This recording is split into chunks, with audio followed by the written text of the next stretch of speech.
shi gudun masoyi na san kin yarda.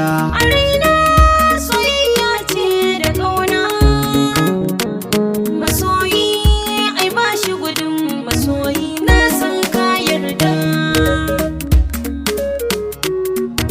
Ina san ka mutuna.